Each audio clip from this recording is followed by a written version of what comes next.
But I'm really starting to recognize the wisdom of the middle path, right? So we have this middle path that if I lean right or in one opinion or bias, then I become blind to the other side. If I'm leaning to the other side, that opinion or bias, my nervous system is feeding that. Then I become blind to this side. So it doesn't matter what side you're on.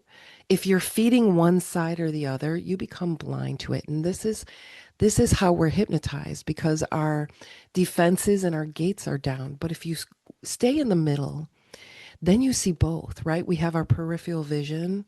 You see both. Pay attention to this. And this is when things start to fall away.